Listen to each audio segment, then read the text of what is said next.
we can tame our emotions by naming them. Today, we're going to be talking about this wonderful exercise to develop our emotional self-awareness called Name It to Tame It. The objective of this exercise is that as we are able to name our emotions and understand when they're happening, we're going to be much better prepared to actually tame our emotions and be able to have certain regulations and certain control over how we react every time we're in an emotional state.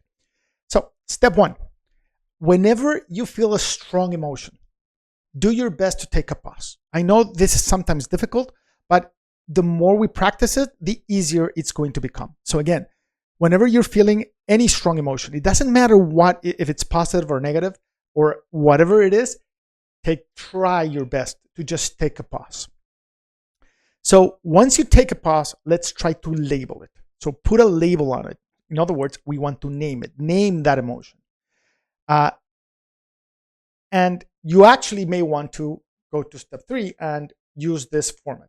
So whenever you're feeling the strong emotion, you can say, I feel, and then name the emotion. And because, and what do you think actually triggered, or what happened for you to feel this way? So again, all we want to do is, whenever it's, let's say that you're in the office, you just poured yourself a coffee, or at home, it doesn't matter, and you're walking down in your house or in the office, and suddenly you trip over something and the coffee spills. And you feel either sad because you spilled the coffee, or you feel angry because you spilled the coffee. That's the moment to pause and give it a name. How do you actually feel? Do you really feel angry, or do you feel annoyed, or do you feel upset, or do you feel sad, or do you feel depressed, or do you feel fearful, or do you feel scared? So what exactly is the feeling? Try to give it a name. And then because. So, it might be because you spilled the coffee. It might be because you tripped. It might be because you blame the carpet because it had a little bit of a crease. Whatever it is, just try to stop whenever this strong emotion is coming over you and write down how you feel, or at least try to say it in your head, how it is that you feel, what's the name of that emotion, and why you're feeling it. And again, remember, you can do this for good emotions. So for example, somebody gives you some news and suddenly you feel really happy. Then I feel happy, or I feel joyful, or I feel ecstatic because I got this and this and this news, right? So this is a great exercise because it's going to allow us to understand our emotions a lot better. And of course, develop our emotional self-awareness. Now, the other thing this is going to do is this is going to lower our reactive response. Because if we practice pausing every time we're having a strong emotion, then instead of just reacting to the emotion, it's going to give us a little bit of a buffer time.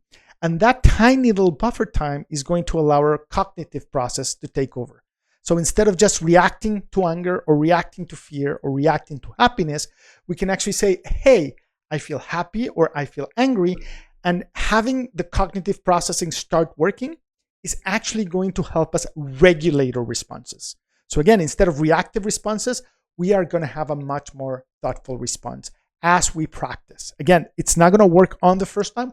It's going to take several days, several weeks of practice, but we all get there. It's just, again, like everything else we can develop in life, this is a skill, and the more we practice it, the more that we're going to develop it. So that's it. This is the Name It to Tame It exercise, and it's going to help us name our emotions so we can actually tame our emotions. If you like this video, remember to give it a like, remember to subscribe, and if you know someone that wants to develop their social emotional awareness, please, please, please share this video with them. They are going to thank you.